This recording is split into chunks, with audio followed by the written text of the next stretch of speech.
I never thought my biggest mistake would come from doing my job too well. The day of the award ceremony started like any other.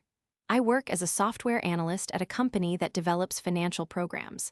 My role matters because I identify risks in big projects, sometimes worth tens of thousands of dollars. I spotted a $75,000 bonus tied to a contract that looked risky. I told my department head, Mark, about it.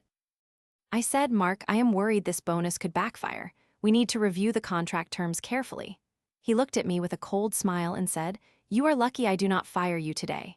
At that moment, I realized Mark would do anything to cover his mistakes. That was the first disrespect. The public humiliation stung worse because it happened in front of the whole department.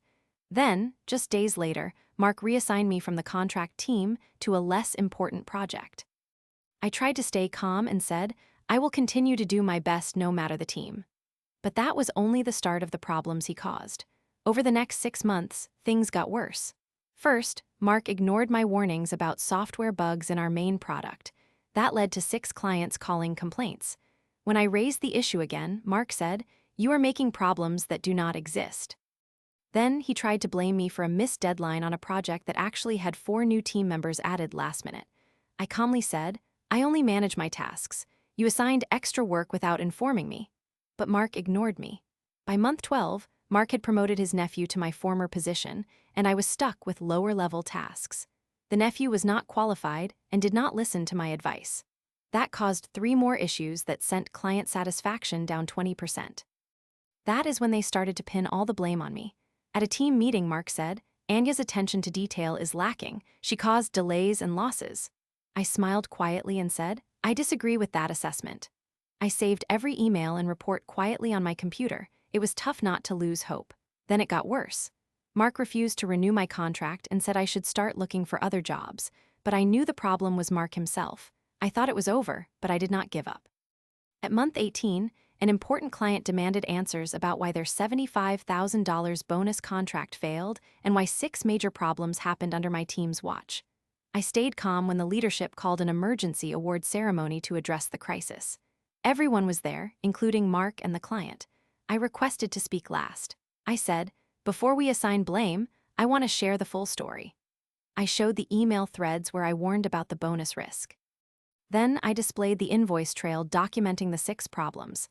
The client looked surprised. I ended with, The evidence shows these issues came from decisions outside my control. It is clear the team needs better leadership on complex projects. Mark went pale. He tried to interrupt, but I continued, Mark, you told me I was lucky not to be fired.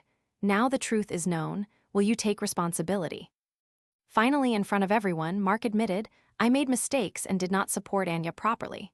The room was silent. What they did next shocked me. The company started an official review. I calmly said, I will not take over the failing contracts now.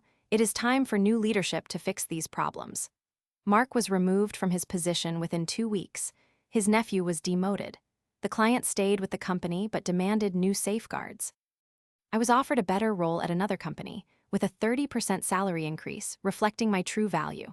On my last day, I smiled and said, Thank you for the lessons. I leave knowing I stayed professional and true to my work. This experience taught me that staying calm and keeping proof can win battles against unfair bosses. No one should accept blame for what is not their fault. Sometimes, justice comes quietly but firmly, with no need for rage or revenge beyond truth and patience.